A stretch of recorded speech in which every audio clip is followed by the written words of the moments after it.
কাহন সাহিত্য দীর্ঘজীবী হোক।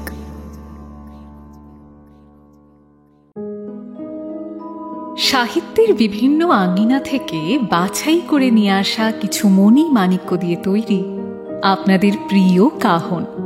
হাই, আমি অপরূপা। আজ কাহনে আপনারা শুনবেন দীনেন্দ্র কুমার রায়ের লেখা একটি রহস্য কাহিনী। আমরা আগেই জানিয়েছিলাম জুলাই মাসে আমরা কিছু তুলনামূলকভাবে হালকা প্রজেক্ট নিয়ে কাজ করব। সেই কারণেই এই মাসে আমাদের বেশিরভাগ গল্পই ছিল ক্লাসিক্স। আগামী মাস থেকে আবারও সুকান্ত গঙ্গোপাধ্যায়, অভিক অর্জুন দত্ত, সৈয়দ মুস্তাফা সিরাজ সহ আরও অনেক নতুন কিছু কাজ আসছে। আশা করি কাহনের শ্রোতারা আমাদের পাশে এখনো অবধি যেভাবে রয়েছেন সেভাবেই থাকবেন। দীনেন্দ্র কুমার রায় অবিভক্ত নদিয়ার মেহেরপুরের বাসিন্দা ছিলেন। 1888 খ্রিস্টাব্দে মহিষাদল হাই স্কুল থেকে প্রবেশিকা পাশ করে কৃষ্ণনগর সরকারি কলেজে ভর্তি হন। 1893 খ্রিস্টাব্দে রাজশাহী জেলা জাজের কর্মচারী পদে নিযুক্ত হন তিনি। 1898 খ্রিস্টাব্দে বাংলার শিক্ষক হিসেবে নিযুক্ত হয়ে বড়োদায় 2 বছর কাটান। এ সময় তিনি ঋষি অরবিন্দ ঘোষের বাংলার শিক্ষক ছিলেন। সেখান থেকে ফিরে তিনি 1900 খ্রিস্টাব্দে সাপ্তাহিক বসুমতী পত্রিকার সহ সম্পাদক ও পরে সম্পাদক হন। বাংলার পল্লীজীবন সম্পর্কিত তার লেখাগুলি স্বয়ং রবীন্দ্রনাথ ঠাকুরকেও মুগ্ধ করেছিল। আজ কাহনে শুনবেন দীনেন্দ্র কুমার রায়ের একটি কাহিনী অবলম্বনে সহযাত্রী। গল্প পাঠে অর্ণব, সুভাষ, ইন্দ্রনীল, রাহুল, রামস্বরূপ, আবির, অরিজিৎ, কৃষ্ণময় এবং সোমক। গল্প শুরুর আগে আবারও সেই দুটো কথা, সিগারেট বা অন্যান্য মাদকদ্রব্য খাবেন না প্লিজ। এগুলি ক্যান্সার সহ আরও অনেক রোগের কারণ। আর এই গল্পটা যদি আপনাদের ভালো লাগে তাহলে প্লিজ গল্পতে একটা লাইক এবং কাহনে একটা সাবস্ক্রাইব করে বেল আইকন প্রেস করে দেবেন কাইন্ডলি। শুরু হচ্ছে দীনেন্দ্র কুমার রায়ের কাহিনী অবলম্বনে সহযাত্রী। সাহিত্য দীর্ঘজীবী হোক।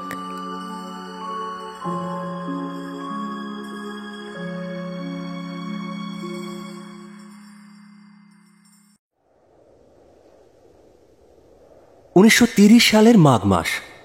ভয়ানক শীত। 8-10 বছরের মধ্যে এমন শীত পড়েনি। এরকম শীতের রাতে ঘরের বাইরে বেরোনো শক্ত, কিন্তু দরকার পড়লে বসে থাকাও চলে না। এই ভয়ানক শীতের রাতেই একদিন আমাকে কলকাতা যেতে হলো। 3 দিন পরে আমার বোনের বিয়ে। বিয়েটা হঠাৎই ঠিক হয়েছে। বিয়ের গয়না এবং আরও অন্যান্য দরকারি জিনিসের জন্য আমি কলকাতায় ছুটলাম। গরুর গাড়িতে শোয়ার ফলে পাঁজরে ব্যথা, সেই নিয়েই অনেকটা মেঠো রাস্তা পার করা গেল। যখন চুয়াডাঙ্গা স্টেশনে পৌঁছলাম তখন রাত 11টা। 12:20 ট্রেন। আমাদের প্রতিবেশী গাড়োয়ান রহিমুল্লাহ মিয়া আমাকে তার গাড়িতে করে নিয়ে এসেছেন। ট্রেন মিস করতে পারি ভেবে রহিমুল্লাহ চাচাকে তার কলকে টানার সময়টুকুও দিইনি। ক্রমাগত বলদজোড়াকে বাড়ি মারতে হয়েছে। চাচা তার 1.5 হাত লম্বা দাড়িতে হাত বুলিয়ে বললেন, এখনো সময় আছে, শুধু শুধু আমাকে তাড়া দিলেন। আমি কথা না বাড়িয়ে তার ভাড়া এবং সামান্য বকশিস হিসেবে 2 রুপোর পয়সা বার করতেই চাচার তামাকে পোড়া কালো ঠোঁটের আড়াল থেকে ধবধবে সাদা দাঁত বেরিয়ে চওড়া হাসি ফুটে উঠল। এত রাত্রে কে এখন একা একা ওয়েটিং রুমে বসে থাকে? আমি প্ল্যাটফর্মে পায়চারি করতে লাগলাম। আজ শুক্লা দশমী। চাঁদ পশ্চিমের আকাশে অল্প হেলে রয়েছে। ঘন কুয়াশায় চারদিক ঢাকা। চাঁদের সাদা জোছনা আর সবুজ প্রান্তরের মাঝখানে কে যেন সাদা রঙের পর্দা মেলে রেখেছে। গোটা পৃথিবী চুপ। কেবল প্ল্যাটফর্মের ছোট ছোট কামিনী গাছ থেকে টুপটাপ করে রাতের শিশির ঝরে পড়ছে, আর জোছনা মাখা গোলাপের পাপড়িগুলো ধীরে ধীরে তাদের ছায়াময় সমাধির ওপর খসে পড়ছে। কতক্ষণ একভাবে সেই দৃশ্য দেখলাম। পৃথিবীতে জীবনের ফুলও এমন করেই খসে পড়ে।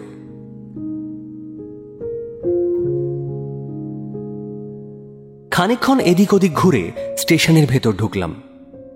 টেলিগ্রাফ অফিসের জানলা দিয়ে কেরোসিনের উজ্জ্বল আলো দেখা যাচ্ছে, আর অত রাতেও সেই দুর্ভাগা কেরানির জীবনের টকাটক টকাটক শব্দ। সেসবে কান না দিয়ে একদল যাত্রী দেখলাম সারা শরীর চাপা দিয়ে মাটিতে শুয়েই ভয়ানক গর্জন করে নাক ডাকছে। হঠাৎ সমস্ত শব্দ ছাপিয়ে সেই স্তব্ধ রাতের নীরবতা ভেঙে কে যেন প্রাণের সমস্ত আগ্রহ দিয়ে অতৃপ্ত বিরহী মনের না বলা ব্যথা মিশিয়ে মেঠো সুরে গেয়ে উঠল, মনে রইল সই মনের বেদনা, প্রবাসে যখন যায় গো তারে বলি বলি বলা হলো না, হায় হায় বলি বলি বলা হলো না। ঘুমিয়ে থাকা প্রকৃতি সেই সুরে বেজে উঠল। আমার কানে তো বড় মিষ্টি লাগলো। কি গাইল?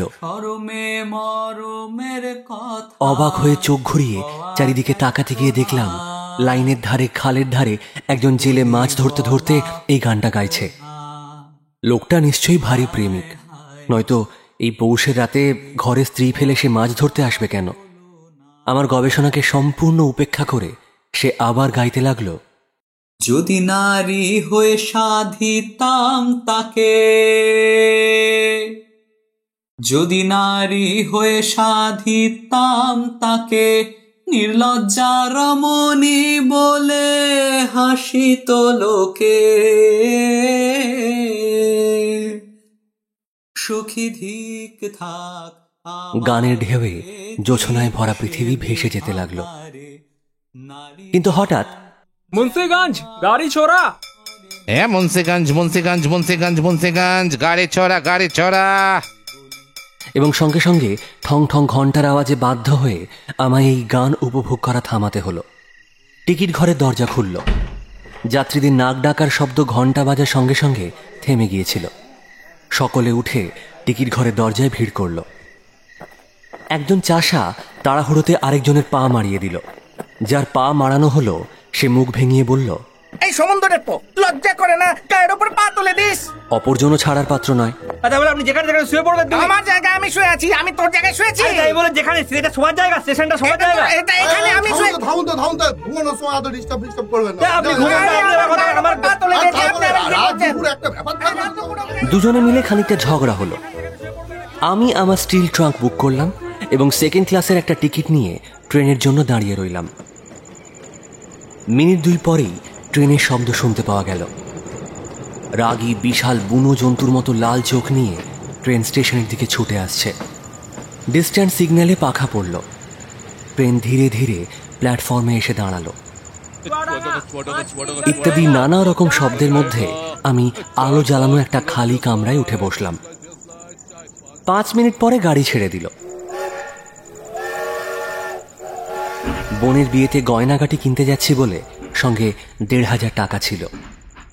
অত টাকা সঙ্গে নিয়ে যাওয়ার সময় যদি কোনো বিপদ হয় এই ভয়ে আমি একটা রিভলভার সঙ্গে এনেছিলাম।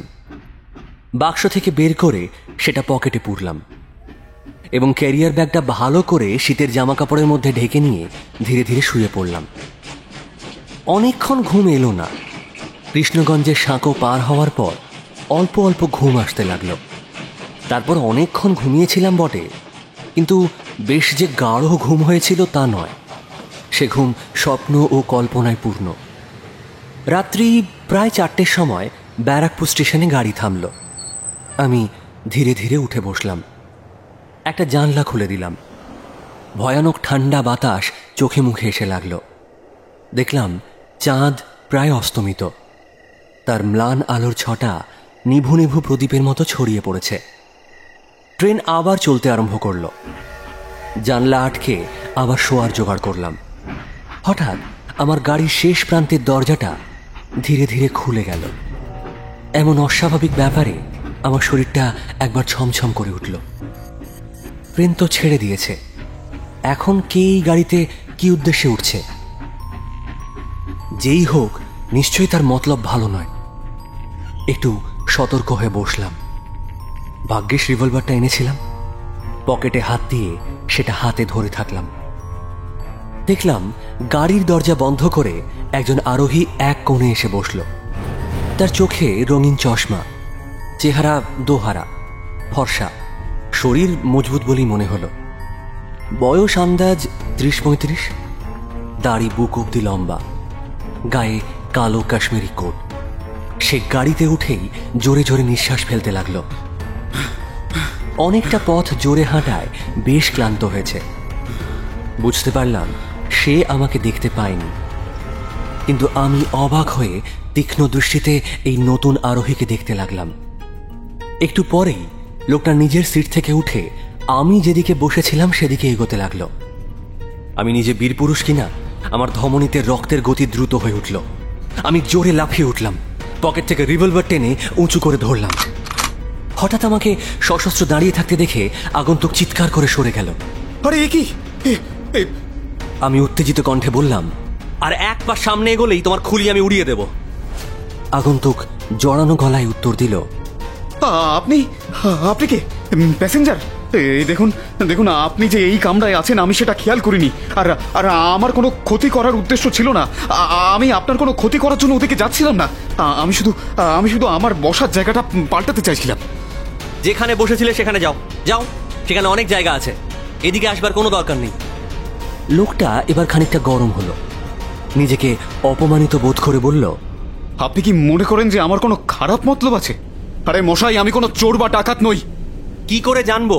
ট্রেন চলবার পর তো কোনো ভালো মানুষকে এভাবে লুকিয়ে প্ল্যাটফর্মের বাইরে গাড়িতে উঠতে দেখা যায় না। আরে বাবা, আমি এই মাত্রই প্ল্যাটফর্মে পৌঁছেছি, আর আমি স্টেশনে পৌঁছানোর আগেই দেখলাম যে আমার গাড়িটা ছেড়ে দিয়েছে। তাই এই অবস্থায় আমি কি আর করতে পারি আপনি বলুন। আর আধ ঘন্টা পরেই তো একটা লোকাল ট্রেন আছে, তুমি এই আধ ঘন্টা অপেক্ষা করতে পারলে না? এতই তাড়া? ডাকাতি করে এসেছো নাকি? ডাকাতি না করলেও এই ট্রেনে আমার কলকাতা যাওয়াটা নিতান্ত জরুরি। বাবা, জীবন বিপন্ন করেও যেতে হবে, তবু আধ ঘন্টা নাকি দেরি করতে পারবে না? এর পরেও বলবে এর মধ্যে কোনো রহস্য নেই? আমি বাচ্চা নই, তুমি চুপ করে ওখানে বসো তো। এই যে মশাই, এটা আবার মনে করবেন না যে রেলওয়ে কোম্পানিকে কিছু পয়সা ফাঁকি দেবার জন্য এটা আমার ফন্দি। হ্যাঁ, আমি তা একবারও মনে করিনি। আচ্ছা, তাই নাকি? তাই একটু আগে আপনি যে আমাকে ডাকাত বললেন, তা আমাকে কি ডাকাতের মতো দেখতে? হ্যাঁ। সে সামনের বেঞ্চে বসে পড়ল। আমি বললাম, ডাকাতের মতো দেখতে না হলেও কোনো ফেরারি বদমাশ বলেই তো মনে হয়। তোমার জামা কাপড় তো দেখছি জায়গায় জায়গায় ছিঁড়ে গেছে, ওই জুতোতে কাদা মাখা, তোমার হাত থেকে তো আমার রক্তও পড়ছে। কি করে তোমাকে সাধু সন্ত মনে করি বলো তো? বুঝলাম। তার মানে সাধুর কাপড় থাকলে আপনার আমার প্রতি কোনো সন্দেহ হতো না, তাই তো? যাই হোক, ভয় পাবেন না, তবে সন্দেহের আরো অনেক কারণ আছে। এ দেখুন, দৌড়াতে দৌড়াতে দুরন্ত শীতের সম্বল, গায়ের ওই র্যাপারখানা, সেটা আমি ফেলে এসেছি। আর এইসব আমার সাধুত্বের সন্দেহ করবার খুব গুরুতর কারণ, স্বীকার করছি। কিন্তু মশাই, সম্ভ্রান্ত ভদ্রলোককেও অনেক সময় ভয়ে চোরের মতো পালিয়ে বেড়াতে হয়। আপনি কি এ কথা অস্বীকার করতে পারেন? হ্যাঁ, সেরকম হীন ঘৃণ্য লম্পটের সঙ্গে আমি কথা বলি না। আরে আপনার চরিত্রে পাপ লাগবে না মশাই, আমার কথা শুনুন। আমি আপনার কাছে আরো স্বীকার করছি যে আমার এই দাড়ি নকল, আর আমার এই রঙিন চশমা কেবল সাধারণের চোখকে ধোঁকা দেওয়ার জন্য। এবার আমি অবাক হলাম। আমি তার মুখের দিকে তাকিয়ে স্থির গলায় জিজ্ঞেস করলাম, তুমি আবার নিজের মুখে সেটা বলছো? নির্দোষ সাধু পুরুষ হলে তোমার ছদ্মবেশ লাগতো নাকি? দেখুন, এই গোপন কথা আপনাকে বলার বিশেষ দরকার ছিল না, কিন্তু আমরা যখন একসাথে যাচ্ছি আর আমার ওপর আপনার সন্দেহ হয়েছে, তখন সেই সন্দেহ মেটানো আমার কর্তব্য। আর সেই জন্যেই আপনাকে আমার এই ছদ্মবেশ ধরার কারণ আমি বলবো। কিন্তু দয়া করে আপনি আমার নাম বা আমার পরিচয় আমাকে জিজ্ঞাসা করবেন না। আর কেন যে আমি আপনার সব প্রশ্নের উত্তর দিতে পারবো না, তাও আমার সমস্ত কথা আপনি মন দিয়ে শুনলেই বুঝতে পারবেন।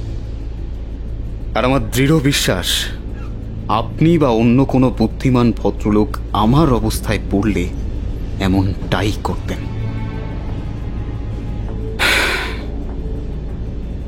আমার এই ছদ্মবেশ ধরা এবং রাত দুপুরে দৌড়াদৌড়ি এসবটাই একজন গরিব ভদ্রমহিলার ওপর অত্যাচার আটকানোর জন্য। আমি এইসব কথা শুনে একটু ঠান্ডা হলাম বটে, কিন্তু ব্যাপারটা কি জানার জন্য মনে খুব কৌতূহল হলো। একই সঙ্গে এই অপরিচিত ভদ্রলোকের ওপর অন্যায় সন্দেহ করে তার সঙ্গে অভদ্র ব্যবহার করেছিলাম ভেবে মনে খানিকটা দুঃখও হলো। যাই হোক, পিস্তলটা পকেটে ঢুকিয়ে আমি ধীরে ধীরে বললাম, শুনুন মশাই, আপনি যা বললেন তা শুনে আপনাকে নির্দোষ বলেই মনে হচ্ছে। আমার অভদ্রতা ক্ষমা করবেন। সন্দেহজনক অবস্থায় আপনাকে হঠাৎ এই গাড়িতে উঠতে দেখে আমার সত্যিই ভয় লেগেছিল, আর ভয় হওয়াটাই স্বাভাবিক। আজকাল প্রায়ই তো খবরের কাগজে রেলগাড়িতে অনেক খুনটুনের ব্যাপার শুনি। যাই হোক, আর বেশি দেরি নেই, এই অল্প পথ আমরা কথাবার্তা বলে কাটিয়ে দিতে পারবো। এ তো ভালো কথা। ভাগ্যিস আমি অন্য কোনো গাড়িতে না উঠে এই গাড়িতেই উঠেছিলাম। ইন্টারমিডিয়েট কিংবা থার্ড ক্লাস গাড়িতে এইভাবে উঠলে তারা তো চোর চোর বলে এতক্ষণে হুলস্থুল বাদিয়ে দিত। আপনি যখন এই গাড়িতে উঠলেন তখন যে আপনাকে কেউ দেখতে পায়নি, এটাই আশ্চর্যের কথা। আসলে আপনি বোধহয় খেয়াল করেননি, চাঁদ তখন ডুবে গেছে। সামান্য একটু আলো ছিল যদিও, তবে তাতে দূরের জিনিস ভালো করে দেখতে পাওয়া যাচ্ছিল না। আর এই ভয়ানক শীতে কে কোন দিকে নজর রাখবে বলুন তো? আমি দৌড়াতে দৌড়াতে এসে দেখি ট্রেন স্টেশন ছেড়ে ধীরে ধীরে এগোচ্ছে। আমি চুপচাপ উঠে পড়লাম। একেবারে গাড়ির ভেতরে আসতে সাহস হয়নি। একবার খুব সাবধানে গাড়ির কামরার ভেতরের দিকে তাকিয়ে দেখলাম একেবারে খালি গাড়ি। ভাবলাম ভালোই হলো। গাড়ির মধ্যে ঢুকে দরজাটা আমি বন্ধ করে দিলাম। একটু দম নিয়ে এদিকে আসতেই দেখি আপনি গাড়ির একমাত্র যাত্রী। তিনি আবার কিনা পড়া পিস্তল আমার মাথার দিকে তাক করে দাঁড়িয়ে আছেন। যাই হোক, আপনার মতো ভালো সঙ্গী পেয়ে আমার কোনো অসুবিধে হয়নি। তবে ওই পিস্তলটা ছুড়লে সুবিধাটা যে ঠিক কোথায় হতো সেটা এখন বলতে পারছি না। আমারও হাসি পেল। কয়েক মিনিট চুপ করে থেকে আমি জিজ্ঞেস করলাম, আচ্ছা, এখন না হয় এভাবে উঠলেন, কিন্তু নামার সময় কি করবেন? আপনার কাছে হয়তো ওই গোয়ালন্দের ভাড়া আদায় করবে। সেই জন্য আমি খুব একটা ভাবছি না। আমার চিন্তাটা অন্য। শিয়ালদা স্টেশনে পৌঁছানোর আগে ট্রেনের গতি একটু কমলেই আমাকে পর্বত লঙ্ঘন করতে হবে। মানে গাড়ি থেকে আমি লাফিয়ে নেমে পড়ব, এছাড়া তো অন্য কোনো পথ দেখছি না। আমি অবাক হয়ে বললাম, বলেন কি মশাই, যারা ফেরার খুনি আসামি তারাও তো এমন স্পর্ধা করে না। দেখুন, আপনার মনে কি চলছে জানি না, কিন্তু আপনি যে কাজ আটকাতে চেয়েছিলেন তার জন্য এতটা লুকোচুরি বা সাবধানতার কোনো প্রয়োজন সত্যিই আছে কি? আমি আবার সন্দেহের চোখে আমার সহযাত্রীর দিকে তাকালাম। লোকটাকে বুঝে ওঠা আমার পক্ষে কঠিন হয়ে উঠল। সহযাত্রী বোধহয় আমার মনের ভাবটা বুঝলেন। তিনি হেসে বললেন, তবে শুনুন, সব কথা আপনাকে খুলে বলি। এই ব্যারাকপুর সাব ডিভিশনের মধ্যেই আমার বাড়ি। ওই নিউ ব্যারাকপুর থেকে কিছুটা দূরে এক পাড়া গায়ে। আমি এমনিতে কলকাতাতেই থাকি। একজন গরিব ও নেহাত নিরীহ আত্মীয় আমার প্রতিবেশী। তার ওই 17-18 বছর বয়সী এক সুন্দরী বিধবা মেয়ে আছে। আমাদের গ্রামের জমিদারের দুশ্চরিত্র ছেলের কুনজর পড়েছে ওই মেয়েটার উপর। মেয়েটাকে সে 2-1বার সরানোর চেষ্টাও করেছে, কিন্তু চেষ্টা সফল না হওয়ায় তার জেদ আরও বেড়ে যায়। কয়েকটা চেলা চুটি আজ রাতে মেয়েটাকে তুলে নিয়ে যাওয়ার জন্য শয়তানটা ষড়যন্ত্র করেছিল। মেয়ের বাবা কোনোভাবে এই ষড়যন্ত্রের কথা জানতে পারেন, আর বিপদ থেকে বাঁচানোর জন্য অনেক দুঃখ করে আমাকে একটা চিঠি লেখেন। আপনি বলুন, এরকম চিঠি পেয়ে কি আর কোনো সুস্থ স্বাভাবিক মানুষ স্থির থাকতে পারে? আরে আমার আত্মীয়র বিপদ মানে তো আমারও বিপদ। আমি সন্ধ্যের পর আমাদের গ্রামে গেলাম এবং মেয়ের বাবার সাথে গোপনে পরামর্শ করে তাদের বাগানে লুকিয়ে থাকলাম। রাত্রি প্রায় 1টার সময় সেই শয়তানটা 3 জন সঙ্গীর সঙ্গে আমার আত্মীয়ের বাড়ির পাশে এসে হাজির হলো এবং পাঁচিল টপকানোর জন্য 2 জনকে রেখে অন্য সঙ্গীর সঙ্গে নিচে অপেক্ষা করতে লাগলো। আমি সময় বুঝে একটা মোটা বাঁশের লাঠি দিয়ে জমিদারের ছেলের মাথায় সজোরে আঘাত করলাম। হতবাকা চিৎকার করে মাটিতে পড়ে গেল। আচমকা বিপদে ভয় পেয়ে চেলাগুলো প্রথমে পালালো, কিন্তু পরে কি ভেবে আমার পেছনে ধা করলো। এবার একজনের পাল্টা তিনজন। বিপদ বুঝে আমিও রণে ভঙ্গ দিলাম। বেড়া পেরোতে গিয়ে একটা কঞ্চিতে আমার হাত ছড়ে গেল, ঝরঝর করে রক্ত ছড়তে লাগলো, কিন্তু সেদিকে ভ্রুক্ষেপ না করে আমি ছুটতে লাগলাম। পেছনে তাকিয়ে দেখে ওরা আরো জোরে আমায় ধাওয়া করছে। দেখলাম গায়ের এই র্যাপারটা ভীষণ রকম ভারী, সেটা ঘাড়ে নিয়ে দৌড়ানো অসুবিধে, কাজে সেটা পথের ওপর ফেলেই আমি ঊর্ধ্বশ্বাসে দৌড়াতে লাগলাম। শত্রুর দলও অনেক পেছনে পড়ে থাকলো। আমি একেবারে ব্যারাকপুরে এসে গাড়িতে চড়লাম। এখানে এখানে সকলেই আমাকে চেনে, তাই যদি এই দাড়ি আর চশমা আমি না নিতাম তাহলে চাঁদের আলোয় ওরা সহজেই আমাকে চিনে ফেলত। আমার মনে হয় ওরা ব্যারাকপুরে পৌঁছে আমাকে দেখতে না পেয়ে কলকাতায় টেলিগ্রাম করবেই। টিকিট কাটিনি, সুতরাং শিয়ালদায় টিকিট দেখাতে না পারলেই আমায় নিয়ে একটু হইচই হবে। তারপরে আমি ধরা পড়লেও আশ্চর্য হব না। এসব ভেবে ঠিক করেছি যে কলকাতায় গাড়ি পৌঁছবার আগেই আমি লাফিয়ে পালাবো। একবার গাড়ি থেকে নামতে পারলে আর আমাকে ধরে কে? মশাই মশাই সেই শয়তানের মাথা ফাটিয়ে জেলে যেতেও আমার আপত্তি ছিল না, কিন্তু যদি ভরা আদালতে আমার সেই আত্মীয়ের পরিবার সম্বন্ধে কোনো কথা ওঠে, বা যদি ওই বিধবা মেয়ের পবিত্র চরিত্রে কেউ কোনোভাবে কালি চেটায়, তাহলে দুঃখ আর লজ্জার সীমা থাকবে না। তাই এভাবে পালানোটাকেই আমি ঠিক বলে মনে করেছি। মশাই, এই জন্যই আপনাকে বলেছিলাম, দরকারে পড়লে ভদ্রলোককেও চোর ডাকাতের মতো পালাতে হয়। আমি অবাক হয়ে আমার সহযাত্রীর সব কথা শুনলাম। তার কথা শেষ হতে আমার মনে ভদ্রলোকের উপর খুব সহানুভূতি জাগল। একটু চিন্তা করে বললাম, আচ্ছা, যদি তারা আপনার র্যাপারটা কুড়িয়ে পায় তাহলেও তো আপনাকে বিপদে ফেলতে পারে। সহযাত্রী উত্তর দিলেন, সে বিষয়ে নিশ্চিন্ত থাকুন, সেরকম র্যাপার সব জায়গাতেই দেখা যায়। তাহলে কি ট্রেন থেকে লাফিয়ে পড়া ছাড়া কোনো উপায় নেই? ভদ্রলোকের জন্য আমার খুব চিন্তা হলো। একজন মানুষের মাথায় লাঠি মেরে তিনি খুব খারাপ কাজ করেছেন স্বীকার করছি, কিন্তু যে শয়তান একটা নিষ্কলঙ্ক ভদ্র পরিবারে কালি দিতে যায় তার এরকম শাস্তি হওয়া উচিত। সত্যি কথা বলতে কি, আমার সহযাত্রীর প্রতি আমার যথেষ্ট শ্রদ্ধা হলো। তার এই বিপদ অন্যের মঙ্গলের জন্যই। সুতরাং দুজনে মিলে যুক্তি করে যদি কিছু উপায় স্থির করা যায় তার জন্য নানান পরামর্শ করতে লাগলাম, কিন্তু কোনো উপায় বের হলো না। তিনি বললেন, না, লাফিয়ে পালানো ছাড়া অন্য কোনো উপায় দেখছি না। আমি কি আপনার কোনো উপকারে লাগতে পারি? সহযাত্রীর মুখের দিকে স্থির দৃষ্টিতে তাকিয়ে আমি প্রশ্ন করলাম। তিনি একটু হেসে বললেন, গুলি মেরে যে আমার মাথার খুলিটা উড়িয়ে দেননি, সেই যথেষ্ট উপকার করেছেন। এর বেশি আর কি করবেন? কিছু মনে করবেন না দয়া করে। আপনি যে অবস্থায় গাড়িতে ঢুকেছিলেন তাতে অন্যভাবে আপনাকে স্বাগত জানানো আমার পক্ষে সম্ভব ছিল না। হ্যাঁ, তবে এখন বুঝতে পারছি যে আপনি নিতান্তই ভালো মানুষ, তাই আমার পক্ষে যতটুকু সম্ভব আপনার উপকার করতে রাজি আছি। সহযাত্রী কিছুক্ষণ চুপ করে ভাবলেন, তারপর বললেন, দেখুন, একটা উপায় আছে, কিন্তু আপনাকে বিপদে ফেলে আমি নিজে পালাতে চাইছি না। আমি তার কথার অর্থ বুঝতে না পেরে তার মুখের দিকে তাকালাম। তিনি আবার আস্তে আস্তে বললেন, কিভাবে যে বলি আপনাকে সে কথা, মানে মানে বলতেও আমার লজ্জা করছে। আরে না না, নির্দ্বিধায় বলুন, কোনো অসুবিধে নেই, বলুন না। মশাই মশাই আপনার টিকিটটা আমাকে দিলে আমি হয়তো বেঁচে যেতে পারি, কিন্তু কিন্তু আপনার কাছে টিকিট না থাকলে তো আপনাকেও আবার ঝামেলায় পড়তে হবে। না না, আমার জন্য কেন আপনাকে এসবের মধ্যে আমি জড়াবো? কাজেই দরকার নেই, ছেড়ে দিন। তাই তো, এই কথাটা এতক্ষণ একবারও আমার মাথায় আসেনি। হেসে বললাম, আপনি বেশ ফন্দি বের করেছেন তো। তবে আমার জন্য চিন্তা করবেন না, আপনি আমার টিকিট নিয়ে স্বচ্ছন্দে নেমে যেতে পারেন। টিকিট না থাকলেও আমার খুব একটা অসুবিধে হবে না, তার কারণ আপনাকে বলছি।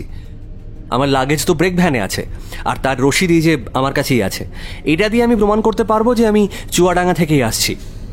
আর তাছাড়া চুয়াডাঙ্গা রেলের বাবুরা প্রায় সবাই আমাকে চেনেন। কোনো গোলমাল হলেই টেলিগ্রাম করে এখানকার রেলওয়ে কর্মচারীরা জানতে পারবেন আমি চুয়াডাঙ্গায় টিকিট কেটেছিলাম কিনা। আর খুব বেশি হলে তারা আমার কাছে হয়তো কলকাতা পর্যন্ত গাড়ির ভাড়া আদায় করবে। সেটা এমন কিছু নয়। শুনুন, আমার জন্য চিন্তা করবেন না, আপনি আমার টিকিট নিন। তা ঠিক, কিন্তু তবু তবু তো মানে আমার জন্য আপনাকে কিছুটা অসুবিধা তো সহ্য করতেই হবে। আরে এটা কোনো অসুবিধেই নয়, আপনি নিশ্চিন্তে আমার টিকিটটা নিয়ে যান। আচ্ছা ঠিক আছে, তবে একটা কাজ করা যায়, যদি আপনি আমার কাছ থেকে টিকিটের দামটা নেন তবেই আমি আপনার টিকিটটা নিতে পারি, কারণ শিয়ালদায় তো আপনাকে টিকিটের দাম দিতেই হবে। টিকিট হারানোর অজুহাত ওরা তো আর শুনবে না, তাই না? আচ্ছা বেশ, তাই হবে। বলে আমি কোটের পকেট থেকে টিকিট বের করে আমার সহযাত্রীর হাতে দিলাম। তিনি আমাকে ধন্যবাদ জানিয়ে একটা 5 টাকার নোট আমার হাতে দিলেন। আমি তা ক্যারিয়ার ব্যাগে রেখে 3 টাকা 15 আনা টিকিটের দাম বাবদ নিয়ে 1 টাকা 1 আনা তাকে ফেরত দিলাম। তিনি হেসে আরেকবার আমাকে ধন্যবাদ দিলেন এবং আমার বাড়িতে আমার সঙ্গে একদিন দেখা করতে যাবেন বলে আমার বাড়ির ঠিকানা জেনে নিলেন। যদি আপনার বাড়ির ঠিকানাটা একবার দেন। আস্তে আস্তে ট্রেনের গতি কমে এল, বারবার বাঁশি বাজতে লাগলো। আমরা শিয়ালদার কাছাকাছি এসে গেছি বুঝে আমার সহযাত্রীকে বললাম, আচ্ছা শুনুন, আপনি প্ল্যাটফর্মের দিকে গিয়ে বসুন, টিকিট কালেক্টর এলেই তার হাতে টিকিট দিয়ে চুপচাপ চলে যাবেন। আর আমার সঙ্গে আপনার আলাপ আছে এটা বোঝানোর কোনো দরকার নেই ওদের, আমি এপাশে একটু শোয়ার ব্যবস্থা করছি। আবারও অসংখ্য ধন্যবাদ আপনাকে। আপনি যে এই অধমের কী উপকার করলেন তা আমি আপনাকে বলে বোঝাতে পারবো না। ধন্যবাদ। আমি হাসলাম। ভদ্রলোক প্ল্যাটফর্মের দিকে গিয়ে বসলেন। তারপর আমি নরম বিছানায় গা মেলে দিলাম। ট্রেন প্ল্যাটফর্মে এসে দাঁড়ালো। চারিদিকে কুলির ভিড়, লোকের দুপদাপ পায়ের শব্দ। কিছুক্ষণ পরে একজন টিকিট কালেক্টর এসে আমাদের কামরার দরজা খুলে টিকিট চাইল। সহযাত্রী টিকিট দিয়ে চলে গেলেন। আমার বেশ মজা লাগলো। আমাকে শুয়ে থাকতে দেখে টিকিট কালেক্টর গাড়ির ভেতর ঢুকে বলল, এই যে মশাই, টিকিট। আমি তাড়াতাড়ি উঠে বসলাম। একটু টিকিট খোঁজার ভান করে গম্ভীরভাবে বললাম, আচ্ছা মশাই, টিকিট তো পাচ্ছি না, কি করব, যা দাম হয় বলুন, দিয়ে দিচ্ছি। আমার কথা শুনে টিকিট কালেক্টর হাতের আলোটা উঁচু করে তুলল। গাড়ির মধ্যে তখনও অন্ধকার। তীক্ষ্ণ দৃষ্টিতে আমার মুখের দিকে তাকিয়ে বলল, আমার কাছে দাম দিতে হবে না, বড় সাহেবের কাছে এই জন্য কৈফিয়ত দেবেন। কৈফিয়ত? আমি আশ্চর্য হয়ে জিজ্ঞেস করলাম, কৈফিয়ত কিসের? আরে টিকিট হারিয়েছি, দাম দিতে রাজি আছি বলছি তো, এজন্য আমার কৈফিয়ত কেন দেব? দেখুন মশাই, আমার সঙ্গে তর্ক করে কোনো লাভ নেই। বলে টিকিট কালেক্টর একজন জমাদারকে ডাকল। জমাদার এলে তাকে চুপি চুপি কি যেন বলে দিল। একটু পরেই দেখি আমাদের ট্রেনের গার্ড এক ইম্পেরিয়াল অ্যাংলো ইন্ডিয়ান সাহেব সাথে আরও 2জন বাঙালি ভদ্রলোক সেখানে এসে হাজির। টিকিট কালেক্টর আমাকে গাড়ি থেকে নামতে বলল। আমি প্ল্যাটফর্মে দাঁড়িয়ে বললাম, মশাই আপনাদের সাহেবের অফিস কোথায়, চলুন, আমি টিকিটের দাম দিয়ে চলে যাই, দেরি করবার আমার সময় নেই, ভোর হয়েছে, এখনই আমাকে অনেক কাজে ঘুরতে হবে। টিকিটবাবু বললেন, শুনুন, আপনার দেরি হয়েছে বলে আমাদের মাফ করবেন, অপরাধ তো আমাদের নয়, আপনাকে আমাদের সঙ্গে পুলিশ অফিসে যেতে হবে। আমি আকাশ থেকে পড়লাম। ভ্রু কুঁচকে বললাম, কেন? আমাদের ওপর এইরকমই অর্ডার আছে। আমার খুব রাগ হলো। রেলের কেরানিগুলো সব সমান। একটু উত্তেজিত স্বরে বললাম, অর্ডার মানে? আপনি কি ঠাট্টা করছেন? কার অর্ডার? যাত্রীদের সঙ্গে এরকম অভদ্র ব্যবহার করবার অধিকার আপনাদের আছে? টিকিট কালেক্টর, গার্ড আর সেই 2 ভদ্রলোক একে অপরের সাথে গলা নামিয়ে কি সব আলোচনা করল। আমি শুনতে পেলাম না।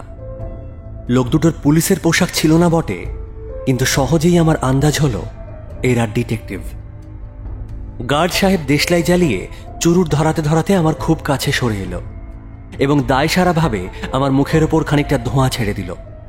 তারপর খাঁটি ব্রিটিশদের মতো 2 পা ফাঁক করে দাঁড়িয়ে ঘাড় বেঁকিয়ে বেশ গম্ভীর মুরব্বিয়ানা সুরে জিজ্ঞেস করল, Well, Babu, at what station did you get in?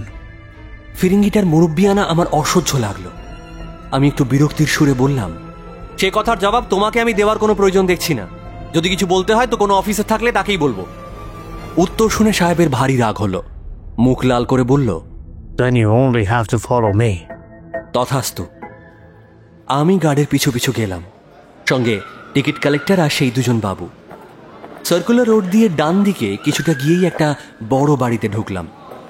দেখলাম তার দরজায় কাঠের ফলকে মোটা মোটা ইংরেজি অক্ষরে লেখা আছে রেলওয়ে পুলিশ অফিস।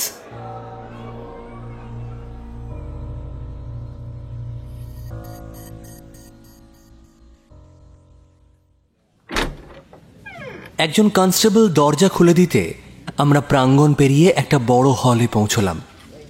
দেখলাম একটা বড় গোল টেবিলের চারিদিকে কিছু চেয়ার, একটু দূরে খান-দুয়েক বেন্টউড চেয়ার এবং একটা বড় বেঞ্চ রয়েছে।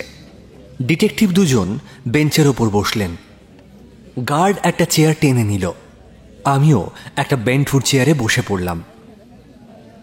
মনে যে বিশেষ ভয় হয়েছিল তা নয়, তবে খানিকটা বিরক্তিবোধ ছিল। ভাবলাম এসব আয়োজন আবার কেন? টিকিট নেই, দাম নিয়েই তো আমাকে ছেড়ে দিতে পারত। বোধহয় ভেতরে কিছু রহস্য আছে। হয়তো এরা ব্যারাকপুর থেকে টেলিগ্রাম পেয়ে আমাকে আমার সহযাত্রী ভেবেছে। যাই হোক, আমিও ঠিক করলাম সহজে কোনো কথা ভাঙছি না। তবে পুলিশের সঙ্গে আলাপ আপ্যায়ন খুব একটা মিষ্টি হয় না।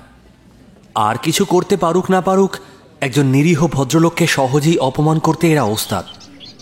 বিশেষত এই সমস্ত বাজে কাজেই যদি এক আধ দিন কেটে যায়, তাহলে যা করতে এসেছি তার কিছুই হবে না, শুধু বাড়ি ফিরে গালমন্দ খেতে হবে। কিন্তু এই শেষ ব্যাপারটাই আমি অভ্যস্ত, তাই নতুন করে চিন্তার কোনো কারণ ছিল না। কিছুক্ষণ পরে একজন ভারী চেহারার মাঝারি উচ্চতার মাঝবয়সী ইংরেজ অন্য ঘর থেকে সেই ঘরে এলেন। সকলেই উঠে তাকে সসম্মানে অভিবাদন করল। বুঝলাম ইনি এখানকার বড় সাহেব। সাহেব চেয়ারে বসলে একজন ডিটেকটিভ তার কানে কানে কি একটা বলল। সাহেব গম্ভীরভাবে আমাকে জিজ্ঞাসা করলেন, তোমার নাম কি? ব্যাপারটা ক্রমেই আমার কাছে বেশ অপছন্দ হয়ে উঠছিল। আমিও গম্ভীরভাবে উত্তর দিলাম, আমার নাম জিজ্ঞাসা করার কি কারণ আছে বুঝতে পারছি না। চুয়াডাঙ্গা স্টেশনে যখন টিকিট কিনেছিলাম তখন তো নাম বলতে হয়নি। হ্যাঁ, হঠাৎ সেই টিকিট আমি হারিয়ে ফেলেছি, তার জন্য উপযুক্ত দাম দিতে আমি রাজি আছি, তো নাম বলতে আমি বাধ্য নই। পুলিশ সাহেব কর্কশ স্বরে বললেন, তুমি ভদ্রভাবে কথা বলো। আমি বললাম, শুনুন, আপনি যেমন ভদ্রলোক আমিও সেরকমই একজন ভদ্রলোক। আমি নেটিভ হলেও আপনার সঙ্গে প্রভুভৃত্যের সম্পর্ক নয়, তাই প্রথম থেকে আপনারও ভদ্রভাবেই কথা বলা উচিত ছিল। নেটিভের স্পর্ধায় সাহেবের বিস্ময়ের সীমা রইল না। ডিটেকটিভ দুজন এবং টিকিট কালেক্টর বাবু বোধহয় ভাবলেন সাহেবের রাগের আগুনে এখনই আমি ঝলসে ছাই হয়ে যাব। সাহেবের মনে কি হলো বলতে পারবো না, কিন্তু তার সংযম নষ্ট হলো না। তিনি ধীর স্বরে বললেন, আমার কি উচিত অনুচিত সে জ্ঞান আমার আছে। অপরাধী হয়ে এরকম উদ্ধতভাবে উত্তর দিচ্ছ কি করে? আমি আশ্চর্য হয়ে বললাম, আমি অপরাধী? টিকিট হারিয়েছি বলে? মশাই, জানতাম না যে ইংরেজদের পেনাল কোডের মতে টিকিট হারানো একটা গুরুতর অপরাধ। সাহেব এক মুহূর্ত চুপ থাকলেন, তারপর বললেন, তোমার অপরাধ তুমি যত লঘু বলে প্রকাশ করছো তা কিন্তু নয়। তুমি চুরি ও হত্যার অপরাধে অভিযুক্ত হয়েছ। এবার আমি হো হো করে হেসে উঠলাম, কিন্তু বুকের মধ্যেটা একবার ধড়াস করে উঠল। সাহেব আগুন চোখে তাকিয়ে বললেন, তুমি কি পাগলামির ভান করছো? আমি ঠিক স্বাভাবিক অবস্থাতেই আছি। পাগল হব কোন দুঃখে সাহেব? তবে যদি আপনার কথাকে ধ্রুব সত্য বলে বিশ্বাস না করা পাগলামির লক্ষণ হয়, তাহলে আমি পাগল। ভদ্রভাবে কথা না বললে আমি তোমাকে হাজতে পাঠাবো। হাজতে যেতে আমার খুব আপত্তি ছিল, সুতরাং আমি একরকম গাম্ভীর্য নিয়ে বললাম, সাহেব, এ পর্যন্ত আপনার মুখে যেটুকু শুনলাম সে সবটাই হেঁয়ালির মতো দুর্বোধ্য। দুর্ভাগ্যবশতই হোক আর কম বুদ্ধির জন্যই হোক, আপনার কথার মানে কিন্তু আমি বুঝতে পারলাম না। হ্যাঁ, আমি টিকিট দিতে পারিনি ঠিকই, কিন্তু সেজন্য এই গরিবের ওপর চুরি ও হত্যার অপরাধ চাপিয়ে দেওয়া হচ্ছে কেন সেটাই তো বুঝতে পারছি না।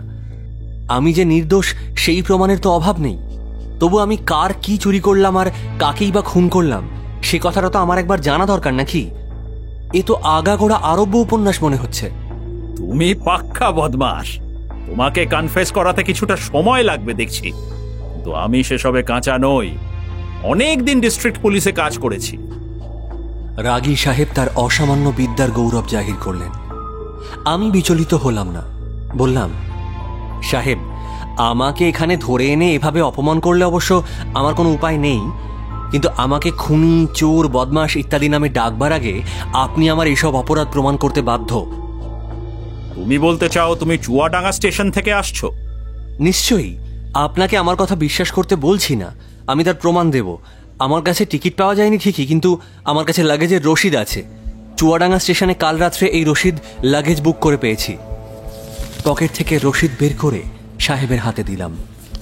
সাহেব রসিদখানা খুব ভালো করে দেখলেন, তারপর আমাকে বললেন, তোমাকে প্রমাণ করতে হবে এই রসিদ তোমার নিজের। হতেই পারে তুমি নিজেকে বাঁচাতে এই রসিদ তোমার সহযাত্রী থেকে চুরি করেছো। শুনলাম সে লোকও চুয়াডাঙ্গা থেকে এসেছিল। সাহেবের যুক্তি খুব জোরালো, সন্দেহ নেই। আমি বললাম, আচ্ছা, আপনি কি মনে করেন লাগেজের রসিদ আমি চুরি করেছি বলে সেই লোকটা তার লাগেজ ফেলে চলে যাবে? আপনি চেষ্টা করলেই জানতে পারবেন সেই লাগেজ আমার। আমার সঙ্গে লাগেজ রুমে চলুন, আমি আমার ট্রাঙ্ক দেখিয়ে দেব। সেই ট্রাঙ্কের চাবিও আমার কাছে আছে। ট্রাঙ্ক না খুলেই আমি তার ভেতরের জিনিসপত্রের হিসাব আপনাকে দিয়ে দেব। হ্যাঁ, হতে পারে আমি আমার সহযাত্রীর ট্রাঙ্কের রসিদ, তার চাবি পর্যন্ত চুরি করেছি, এবং তিনি ভুলে গিয়ে ট্রাঙ্কটা ফেলেও চলে গেছেন। কিন্তু জাদু না জানলে এই অবস্থায় অন্যের ট্রাঙ্কের ভেতরের খবর তো দেওয়া যায় না, তাই না? আমার এই স্পষ্ট জবাবে সাহেব এক মুহূর্ত চুপ থাকলেন, তারপর ধীরভাবে বললেন, এই সমস্ত প্রমাণ আমি পরে নেব, কিন্তু প্রথমে আমি তোমার নাম জানতে চাই। আমার কাছে তোমার কিছু গোপন করবার না থাকলে তুমি প্রথমে তোমার নাম বলতে অস্বীকার করেছিলে কেন? নাম বলার মতো এত গুরুতর কিছু ঘটেছে বলে আমার মনে হয়নি। এই কথা বলে আমার নাম বললাম। আরও বললাম, 42 নম্বর স্ট্রিটে আমাদের বাড়ি। বাড়িতে এখন আর কেউ নেই। লক্ষ্মণ সিং নামের এক অল্প বয়সী দারোয়ানের ওপর বাড়ির রক্ষণাবেক্ষণের ভার আছে। আমার জন্য আজ তার স্টেশনে আসার কথা ছিল। হয়তো সে স্টেশনের বাইরে অপেক্ষা করছে। তাকে ডাকলেই সব কথা জানতে পারবেন। পুলিশ সাহেব একজন ডিটেকটিভের দিকে ইঙ্গিত করা মাত্র সে বাইরে চলে গেল। আমি সাহেবকে বললাম, আমার চাকরের সাক্ষী নিতে রাজি হলেন, এজন্য আপনাকে ধন্যবাদ দিই। কিন্তু আপনি কোন হত্যাকাণ্ডের কথা বলছিলেন? ট্রেনে কি কোনো লোক খুন হয়েছে? না, ট্রেনে হয়নি। সেটা হলে আমার জানার অনেক আগেই সে কথা তুমি জানতে পারতে। কিভাবে জানবো? বগলু স্টেশনে গাড়ি পৌঁছবার আগেই তো আমি ঘুমিয়ে পড়েছিলাম। অন্য কামরায় যদি সব লোক খুনও হতো, তাহলেও সে কথা তো আমার জানা সম্ভব নয়। আর আমার কাছে একটা রিভলভার থাকায় পথে আমার কোনো ভয়ও ছিল না। তুমি গাড়িতে সতর্ক ছিলে? অবশ্যই। আমার কাছে নগদ প্রায় 1500 টাকা থাকায় আমাকে একটা রিভলভার সঙ্গে নিতে হয়েছিল। রেলের গাড়িতেও তো অনেক চুরি ডাকাতি হয়, আত্মরক্ষার উপায় কেন করব না? লাইসেন্স? হঠাৎ আরেকটা কথা মনে হলো। আমি উৎসাহের সঙ্গে বললাম, আচ্ছা 1 মিনিট, আমি আপনাকে আমার নির্দোষ হওয়ার আরেকটা প্রমাণ দেখাবো। এতক্ষণ মনে পড়েনি। এই লাইসেন্সই তো আমার প্রমাণ, এতেই তো আমার নাম লেখা আছে। সাহেব লাইসেন্স দেখে ভুরু কুঁচকলেন। সব চিন্তা তার কপালে জমাট বেঁধে গেল। এমন সময় ওই ডিটেকটিভ বাইরে থেকে ফিরে এসে বলল, না, লক্ষ্মণ সিং নামক কোনো লোক স্টেশনে নেই। সাহেব যেন কিছুটা খুশি হলেন। মুখ তুলে বললেন, এই তো তোমার একটা কথা মিথ্যে প্রমাণিত হলো। আশা করছি অন্যগুলো সেরকমই হবে। এবং সাহেব, আপনাকে সন্তুষ্ট করা দেখছি এক অসম্ভব ব্যাপার। আপনাকে আমার নাম বলেছি, আমার বাড়ির ঠিকানা পর্যন্ত আপনাকে বললাম, আমার নিজের নামের বন্দুকের লাইসেন্স আপনাকে দেখালাম, তবু আপনাকে বিশ্বাস করাতে পারলাম না। আচ্ছা, আপনি এর বেশি কি চান বলুন তো? একজন নির্দোষ ভদ্রলোকের ওপর খুনের অভিযোগ এনে তাকে অকারণ ঝামেলায় ফেলা পুলিশের পক্ষে খুব সহজ এবং স্বাভাবিক মানছি, কিন্তু এটা কি নৈতিক? মনে করো না এইরকম উদ্ধতভাবে কথা বললে আমি তোমাকে প্রশ্ন করা থামাবো। যতক্ষণ না তোমার আইডেন্টিফিকেশন সম্বন্ধে সন্তোষজনক প্রমাণ পাচ্ছি, ততক্ষণ তোমাকে প্রশ্ন করব। আমি শান্তভাবে বললাম, আপনার যত ইচ্ছে আমাকে প্রশ্ন করুন, কিন্তু আপনার বক্তব্যটা একটু পরিষ্কার করে বলুন না। আপনার কোনো কথাই যে আমি বুঝতে পারছি না। সাহেব তীক্ষ্ণ দৃষ্টিতে আমার মুখের দিকে তাকালেন, জিজ্ঞাসা করলেন, রামহরি বিশ্বাসের সঙ্গে তোমার শেষবার কবে দেখা হয়েছে? রামহরি বিশ্বাস? কে সে? কখনো তার নামও শুনিনি। তাহলে তুমি কখনো বারাসাতে যাওনি? হ্যাঁ, 7-8 বছর আগে একটা বিয়ের বরযাত্রী হয়ে গিয়েছিলাম। তখন আমার বয়স ধরুন ওই 15-16 বছর। কাল সন্ধ্যের পর তুমি বারাসাতে যাওনি? কাল সন্ধ্যের পর আমি চুয়াডাঙ্গার পথে গোয়ালন্দ মেলে চুয়াডাঙ্গা থেকে এখানে আসছি। রামহরি বিশ্বাস, বারাসাত, এসব কথার মানে কি আমি তো কিছুই বুঝতে পারছি না। সাহেব গম্ভীর মুখে বললেন, রামহরি বিশ্বাস বারাসাতের একজন ধনী মহাজন। গত রাত্রে তিনি খুন হয়েছেন এবং তার সিন্দুক থেকে অনেক টাকা চুরি হয়েছে। আপনি কি মনে করেন এ কাজ আমার? তা কিভাবে বুঝবো? উনিকে রামহরি বিশ্বাসের বাড়ি থেকে পালাতে দেখা গিয়েছে। পুলিশ সন্ধান পেয়ে তার পিছু ধাওয়া করেছিল, কিন্তু তাকে ধরতে পারেনি। তবে জানতে পারা গিয়েছে তার চেহারা এবং পোশাক ভদ্রলোকের মতো। আচ্ছা, যেহেতু আমার চেহারা ও পোশাক ভদ্রলোকের মতো, অতএব আমি সেই খুনি। বাহ, দারুণ যুক্তি, সন্দেহ নেই। বিদ্রুপের লোভ সামলাতে না পেরে আমি বললাম। সাহেব ভুরু কুঁচকে বললেন, আমরা জানতে পেরেছি উনি ট্রেনে কলকাতায় এসেছে এবং ট্রেনে উঠবার সময় টিকিট নেয়নি। আরও জানা গেছে রাত প্রায় 1টার সময় ওই খুন হয়। ওই সময়ের পরে গোয়ালন্দ মেল ট্রেন আসবার আগে আর কোনো ট্রেন নেই। উনি ধরা পড়ার ভয় বারাসাত স্টেশনে গাড়িতে উঠবার চেষ্টা করেনি, ব্যারাকপুর পর্যন্ত দৌড়ে এসে গোয়ালন্দ মেলে চড়েছে। টিকিট কালেক্টরদের নির্দেশ দেওয়া হয়েছিল এই ট্রেনে যে প্যাসেঞ্জারের কাছে টিকিট পাওয়া যাবে না তাকেই গ্রেপ্তার করতে হবে। তোমাকেই কেবল সেই অবস্থায় পাওয়া গিয়েছে। এখন প্রমাণ করো। সমস্ত কথা শুনে আমার মনে বেশ সন্দেহ হলো। আমার সহযাত্রী আবার এই খুনি নয় তো? তবে কি তার গল্প পুরো মিথ্যে? আমি কিছুই বুঝতে পারলাম না। যাই হোক, কিছুক্ষণ চিন্তা করে সাহেবকে বললাম, আপনার সমস্ত কথায় তো উপন্যাসের মতো অদ্ভুত ঠেকছে। আপনি বলছেন খুনি ব্যারাকপুর স্টেশনে এসে ট্রেনে চেপেছে। এই কথা জানলেন কিভাবে? এসব কথা আমি তোমাকে খুলে বলতে বাধ্য নই, তবে তোমাকে তা বলতেও কোনো আপত্তি দেখছি না। অন্তত তোমার মুখ বন্ধ করবার জন্য তা বলা জরুরি। ব্যারাকপুর থেকে ট্রেন ছাড়বার পর আমি একটা টেলিগ্রাম পাই। তাতে জানতে পারি একজন পোর্টার একটা লোককে তারের বেড়া ডিঙিয়ে ট্রেনে উঠতে দেখেছে। কিন্তু ট্রেন ব্যারাকপুর স্টেশন ছাড়বার পর সে স্টেশন মাস্টারকে ওই কথা জানায়। সুতরাং টেলিগ্রাম করা ছাড়া স্টেশন মাস্টারের কাছে অন্য কোনো উপায় ছিল না। ওই ঘটনাটা অনায়াসেই উড়িয়ে দেওয়া যেত, কিন্তু যেসব পুলিশ কনস্টেবল খুনির পিছু নিয়েছিল, খুনির পালানোর পরই তারা ব্যারাকপুর স্টেশনে এসে হাজির হলো। সুতরাং ওই লোকটাই যে খুনি তাতে আর কোনো সন্দেহ রইল না। সেই টেলিগ্রাম পাওয়ার পরই ব্যারাকপুর ও শিয়ালদার মধ্যবর্তী সমস্ত স্টেশনে টেলিগ্রাম করা হয়েছিল, যাকে বিনা টিকিটে নামতে দেখা যাবে তাকেই আটক করতে হবে। আর কাউকে পাওয়া যায়নি, কেবল তোমাকেই বিনা টিকিটে পাওয়া গিয়েছে। সুতরাং তুমি যে সেই খুনি এ বিষয়ে আমাদের আর কোনো সন্দেহ নেই। ধরা পড়েছ। এখন কতগুলো মিথ্যে কথা বলে আত্মপক্ষ সমর্থনের চেষ্টা না করে যা সত্যি তাই বলো।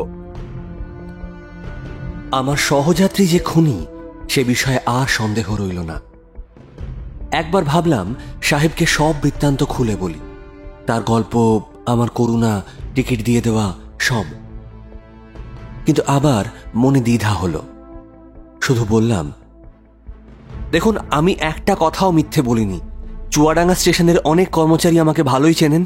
কাল রাত 12:20 পর্যন্ত আমি সেই স্টেশনে ছিলাম। তারপর কলকাতার টিকিট নিয়ে গোয়ালন্দ মেলে উঠেছিলাম। এই কথাটা আপনি চুয়াডাঙ্গা স্টেশন মাস্টার বা বুকিং ক্লার্ককে জিজ্ঞেস করলেই জানতে পারবেন। আপনার প্রধান সন্দেহ যে আমি খুনি কিনা, কিন্তু এই সন্দেহ দূর করবার জন্য আমি সব রকম চেষ্টা করছি। কিন্তু আমার দুর্ভাগ্য যে আপনার সেই সন্দেহ ঘুচল না। যাই হোক, আপনি আমার সঙ্গে চলুন। আর একটা কথা, আমি রাত 12:20 চুয়াডাঙ্গার গাড়িতে উঠলাম, অথচ রাত 1টার সময় বারাসাতে কোন রামহরি বিশ্বাস আমার হাতে খুন হলো। শুনুন, এই কথা আপনি জোরের সঙ্গে বিশ্বাস করলেও আপনার এই বিশ্বাসের কোনো দামই নেই। বক্তৃতাটা বোধহয় ভালো উকিলের মতোই করেছিলাম। সাহেব সব কথা শুনে কয়েক মুহূর্ত চুপ থাকলেন। আমি আবার বললাম, দেখুন, রেলওয়ে কোম্পানিকে ফাঁকি দেওয়ার ইচ্ছে আমার নেই। টিকিট দিতে পারিনি ঠিকই, কিন্তু টিকিটের দাম আমি দিতে বাধ্য। এই কথা বলে আমার ক্যারিয়ার ব্যাগ থেকে 5 টাকার একখানা নোট বের করে সাহেবের টেবিলের ওপর রাখলাম। সাহেব নোটটা হাতে তুলে নিলেন, একবার এদিক ওদিক উল্টে দেখলেন, তারপর মাথা তুলে হঠাৎ আমাকে জিজ্ঞাসা করলেন, এই নোটে রক্তের দাগ কোথা থেকে এলো? আমি আশ্চর্য হলাম। বিস্ময় না চেপেই জিজ্ঞাসা করলাম, রক্তের দাগ? রক্ত কোথা থেকে আসবে? আপনি নিশ্চয়ই দেখতে ভুল করেছেন। কোনো উত্তর না দিয়ে সাহেব নোটটা আমার সামনে ধরলেন। দেখলাম সত্যিই সেই নোটের এক কোণে 2টো রক্তাক্ত আঙুলের দাগ লেগে আছে। হঠাৎ মনে পড়ে গেল, এই নোট তো আমি ট্রেনে আমার সহযাত্রীর কাছে টিকিটের দামের জন্য পেয়েছিলাম। এখন কি উত্তর দেব? কিন্তু আমি কোনো কথা বলার আগেই সাহেব জিজ্ঞাসা করলেন, এই রক্তের দাগ কোথা থেকে এলো? মৃত রামহরি বিশ্বাসের রক্ত নাকি? আমার সমস্ত নোটে কি এইরকম রক্তাক্ত? দেখুন, ইচ্ছে হলে আপনি দেখতে পারেন, আমার ব্যাগের অন্য সমস্ত নোটই পরিষ্কার। ও, কেবল এটাই রক্ত মাখা হওয়ার কারণ? আমি দেখলাম আর সত্যি কথা গোপন করা চলবে না, তাই বললাম, আমার সহযাত্রীর কাছে এই নোট পেয়েছিলাম। যে লোক ভেবে আপনি আমাকে এত প্রশ্ন করছেন, আমার মনে হচ্ছে আমার সহযাত্রী সেই লোক। আমি আমার সহযাত্রীর আকার প্রকার সম্বন্ধে সব কথা সাহেবকে বললাম। খুব মনোযোগের সঙ্গে তিনি আমার কথা শুনলেন। সাহেব কিঞ্চিত আবেগের সঙ্গে আমাকে জিজ্ঞাসা করলেন, তার গায়ে কোনো রকম র্যাপার দেখেছ? না। সে তা পালাবার সময় পথে ফেলে গিয়েছিল, কনস্টেবলেরা তা কুড়িয়ে পেয়েছে। যাই হোক, তুমি তাকে কোথায় দেখতে পেলে? ট্রেনে। যদি আমার কথায় আপনার অবিশ্বাস হয়, তাহলে আপনার এই বুদ্ধিমান টিকিট কালেক্টর বাবুকে জিজ্ঞাসা করুন। যখন ইনি আমাকে নিয়ে টানাটানি করছিলেন, তার ঠিক আগেই সে চম্পট দিয়েছে। ইনি যেরকম লোকের কথা বলছেন, ঠিক সেই রকমের একজন লোক এনার সঙ্গে এক কামরায় ছিল, কিন্তু তার কাছে তো চুয়াডাঙ্গার টিকিট পাওয়া গেছে। তাকে আটক করব কিভাবে? চুয়াডাঙ্গার টিকিট? সাহেব এই কথা বলে আমার দিকে তাকালেন। আমি খুব স্বাভাবিক স্বরে বললাম, সে টিকিট আমার। সাহেব এবার গর্জন করে বললেন, অ্যাকামপ্লেস! তুমি তার সাহায্যকারী। তুমি তার চুরির বখরা ভোগ করেছ, তার উপরে তুমি প্রতারণা করে আমার হাত থেকে বাঁচার চেষ্টা করেছ। আমি তার সাহায্যকারী নই, আর তার উপার্জনের বখরাও ভোগ করিনি। দেখুন, আমি দোষী হলে বা আপনাকে প্রতারিত করবার ইচ্ছে থাকলে আমি অনেক আগেই সাবধান হতে পারতাম। আমি বলতেই পারতাম যে আমি ঘুমোচ্ছিলাম আর সেই লোকটা আমার টিকিট চুরি করে পালিয়েছে। এই কৈফিয়ত দিলে তো আপনার সন্দেহ করবার কোনো কারণই থাকতো না। কিন্তু আমি সেরকম কোনো কৈফিয়ত আপনাকে দিইনি। যেটা সত্যি আমি সেটাই আপনাকে বলছি, শুনুন। আমার সহযাত্রী আমাকে বলে যে তার বাড়ি ব্যারাকপুর সাব ডিভিশনের মধ্যে কোনো এক পাড়া গায়ে। তো তার এক প্রতিবেশীর যুবতী বিধবা মেয়ের ওপর গ্রামের দুশ্চরিত্র জমিদারের ছেলে অত্যাচার করবার চেষ্টা করছিল। প্রতিবেশী লোকটা নাকি খুব অসহায়। সে বিপদে পড়ে আমার সহযাত্রীর কাছে সাহায্য চেয়েছিল। তো সেই মতন সে তার সেই প্রতিবেশীর বাড়ির কাছে লুকিয়ে থাকে এবং অনেক রাত্রে সেই জমিদারের ছেলে কয়েকজন সঙ্গীর সঙ্গে সেখানে হাজির হলে হঠাৎ সে তার মাথায় লাঠি মেরে পালিয়ে যায়। এরপর যুবকের সঙ্গীরা তার পিছু ধাওয়া করায় বেড়া টপকে পালানোর সময় একটা কঞ্চিতে তার হাত কেটে গিয়েছে, কিন্তু কেউ তাকে ধরতে পারেনি। একেবারে ব্যারাকপুর এসে সে ট্রেনে উঠে পড়ে এবং আমাকে এইসব কথা বলে। এমন একটা অসম্ভব গল্পে অনায়াসে বিশ্বাস করে তুমি রাস্কেলটাকে টিকিট দিয়ে দিলে? কেন দেব না সাহেব? তার কথায় অবিশ্বাস করার তো কোনো কারণ ছিল না।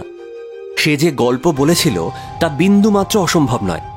হ্যাঁ, এটা সত্যি যে একটা লোকের মাথায় লাঠি মারা অন্যায় কাজ, কিন্তু একজন ভদ্রমহিলার সম্মান রক্ষার জন্য ও তার অপমানের পথ বন্ধ করার জন্য একজন ভদ্রলোক যে এমন কাজ করতে পারেন, এ আমি সম্পূর্ণ বিশ্বাস করি।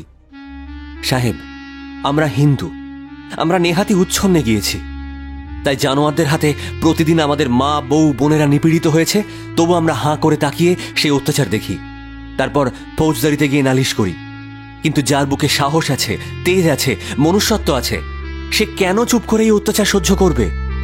আপনারা মেয়েদের সম্মান কি তা তো জানেন। একটা চরিত্রহীন শয়তানের পাপী ঘেন্না ধরা জীবনের চেয়ে কি একটা কুলের বউয়ের সম্মানের দাম বেশি নয়?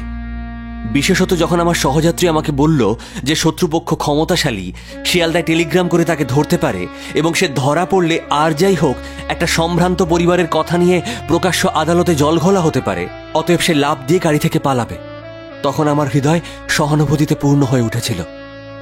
আমি তাকে আমার টিকিটটা এমনি দিতে চাইলাম, কিন্তু আমি দাম না নিলে সে কিছুতেই টিকিট নেবে না বলে জানালো। অগত্যা আমি দাম হিসেবে তার কাছ থেকে ওই 5 টাকার নোটটা নিলাম এবং টিকিটের দাম বাদে 1 টাকা 1 আনা ফেরত দিলাম। আমি আগেই বলেছি তার হাত কেটে গিয়েছিল এবং সেই জন্যই বোধহয় নোটে রক্তের দাগ লেগে গিয়েছিল। আমার সব কথা শুনে সাহেব গম্ভীর চিন্তাপূর্ণ চোখে আমার মুখের দিকে তাকালেন। খুব স্বাভাবিক স্বরে বললেন, এসব কথা তুমি এতক্ষণ আমায় বলোনি কেন? সাহেবের কথায় কোনো রকম বিরক্তি বা রাগের চিহ্ন ছিল না। আমি বললাম, প্রয়োজন বোধ করিনি। আপনি আমাকে অপরাধী প্রমাণ করবার চেষ্টা করছিলেন ঠিকই, কিন্তু আমার যে কোনো অপরাধ নেই সেটা প্রমাণ করতেই আমি ব্যস্ত ছিলাম। আমার সহযাত্রী যে খুনের ব্যাপারে লিপ্ত থাকতে পারে সে কথা প্রথমে আমার মাথাতেই আসেনি। তারপর আপনার কথায় বুঝতে পারলাম যে সে সত্যিই অপরাধী। এখন দেখছি শুধু আপনারা ঠকেননি, আমার চোখেও সে ধুলো দিয়েছে। সাহেব একটু বিষণ্ণভাবে বললেন, তুমি তার কথা বিশ্বাস করে বড়ই অন্যায় করেছ। ট্রেন থেকে লাফ দিতে গিয়ে সে মরে গেলেই ভালো হতো। যাই হোক, তার নাম ধাম যদি কিছু জানতে পেরে থাকো তবে তা বলো। দেখুন, আমাকে সে কোনো কথাই বলেনি, আমিও তাকে কোনো কথা বলার জন্য জোর করিনি। যদি তার নামের সঙ্গে একটা ভদ্র পরিবারের সম্মানের কোনো সম্পর্ক না থাকতো তাহলেও বরং তাকে এসব কথা জিজ্ঞাসা করা যেত। আর জোর করলেই যে সে সত্যি কথা বলতো তারই বা সম্ভাবনা কোথায়?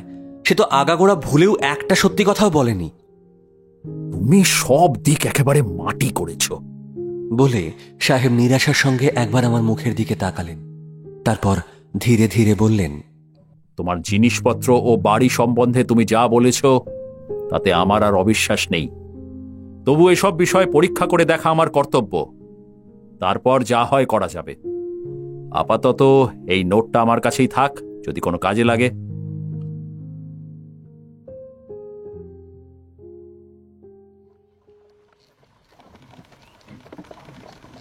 একটা গাড়ি নিয়ে স্টেশনে চললাম। সাহেব নিজে, একজন ডিটেকটিভ ও একজন কনস্টেবল আমার সঙ্গে চলল। স্টেশন থেকে ট্রাঙ্ক নিয়ে সকলের সঙ্গে বাড়িতে এলাম। লক্ষ্মণ বাইরের বারান্দার উপর বসে কিছু একটা কাজ করছিল। আমাদের দেখে তাড়াতাড়ি উঠে এলো। স্টেশনে না যাওয়ার জন্য আমি তাকে খুব গালাগালি দিলাম। সে বলল সে স্টেশনে গিয়েছিল, কিন্তু সেখানে অনেকক্ষণ অপেক্ষা করেও আমার দেখা না পাওয়ায় ফিরে এসেছে, তার কোনো দোষ নেই। পুলিশ সাহেব তার জবাব শুনলেন। তারপর লক্ষ্মণ জানালো এক বাবু নাকি আমার জন্য একটা চিঠি রেখে গিয়েছে। আমি একটু অবাক হয়ে চিঠিটা আনতে বললাম। লক্ষ্মণ তক্ষুনি চিঠি নিয়ে এলো। পেন্সিল দিয়ে আধখানা ডাকের কাগজের উপর লেখা চিঠি, মনে হলো খুব তাড়াহুড়োতে লেখা। আমি চিঠিটা খুলে পড়লাম। মশাই, আমি জানি আপনি এরকম চিঠি পাওয়ার প্রত্যাশা করেননি, কিন্তু আপনার মুখে আপনার বাড়ির ঠিকানা জানতে পেরেছি বলেই এই চিঠি লিখতে পারলাম। আমি আপনার কাছে গাড়িতে আমার যে পরিচয় দিয়েছি তা সম্পূর্ণ মিথ্যে। আমি যতটুকু অন্যায় কাজ করেছি বলে আপনি আমার কাছে শুনেছেন তার চেয়েও লক্ষ গুণ অন্যায় কাজ হয়েছে এই হাত দিয়ে। কিন্তু মানুষের স্বভাব নিয়ে আমার কিছু পূর্ব অভিজ্ঞতা রয়েছে, তাই আমি জানি আপনাকে প্রতারিত না করলে আপনি কখনোই আপনার টিকিটটা আমাকে দিতেন না, আর আমার পালানো এত সহজ হতো না। তাই আপনার সহানুভূতি পাবার জন্যই সেরকম একটা মিথ্যে গল্প আমি বুনেছিলাম। গল্পটা বোধহয় একেবারে অসম্ভব বলে মনে হয়নি। আমার কিছুটা তাহলে কল্পনা শক্তি আছে বটে। যাই হোক, আপনি নির্দোষ, সুতরাং পুলিশ আপনাকে ধরে কিছুক্ষণ টানাটানি করলেও আপনার কোনো ভয় নেই। লাভের মধ্যে সেই ফাঁকে আমি অনেক দূরে পালাতে পারবো। পুলিশের সাধ্য নেই যে আর আমাকে ধরে। বড় উপকার করেছেন মশাই, আপনি দীর্ঘজীবী হন এই কামনাই করি। ইতি আপনার সহযাত্রী।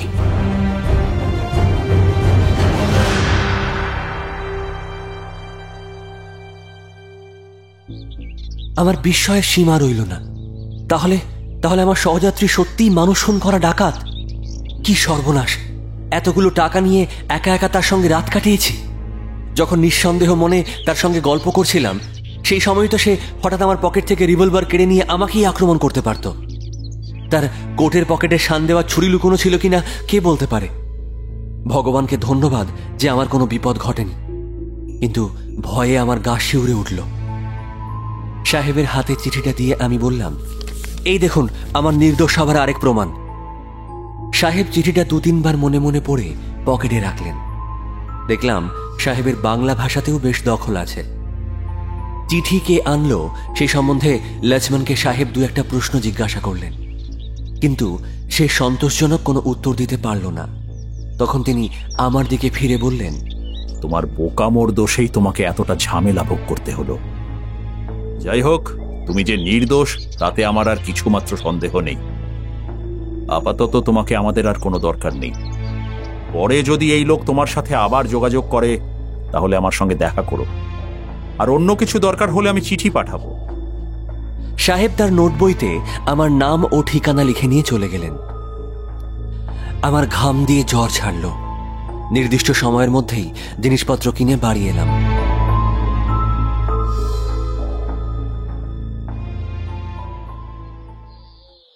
কিন্তু কয়েকদিন পরে দেখি দেশি ও ইংরেজি সংবাদপত্রে এই ব্যাপার নিয়ে মহা গোলমাল হয়েছে।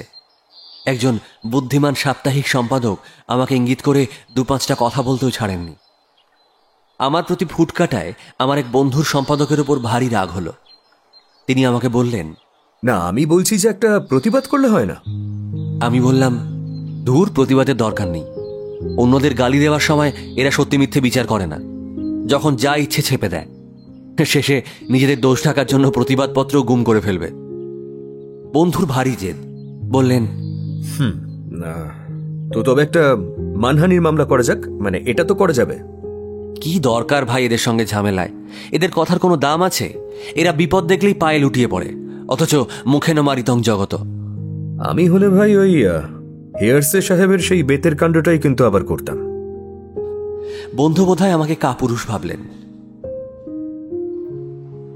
এই ঘটনার 1 মাস পরে আবার কলকাতা এলাম। একদিন সন্ধ্যের পর পুলিশের কর্তা সাহেবের সঙ্গে তার সেই অফিসেই দেখা করতে গেলাম। এবার সাহেব খুব ভদ্রতার সঙ্গেই আমাকে অভ্যর্থনা করলেন। অন্যান্য কথার পর আমি তাকে জিজ্ঞাসা করলাম, তারপর খুনির কোনো সন্ধান পাওয়া গেল? সাহেব হেসে বললেন, না, তার সন্ধানে বড় বড় ডিটেকটিভ লাগানো হয়েছে, কিন্তু এ পর্যন্ত কোনো ফল পাওয়া যায়নি। একেবারে নিরুদ্দেশ।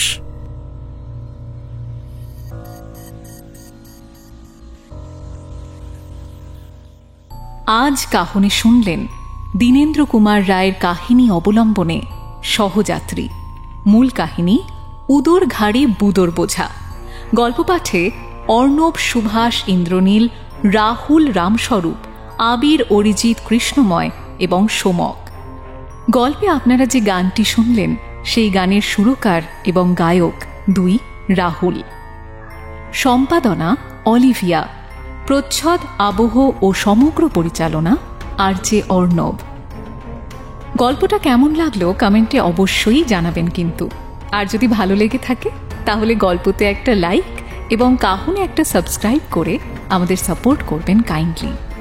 আগামী সপ্তাহে আরও একটি দুর্দান্ত গল্প নিয়ে ফিরবে কাহন। সাহিত্য দীর্ঘজীবী হোক।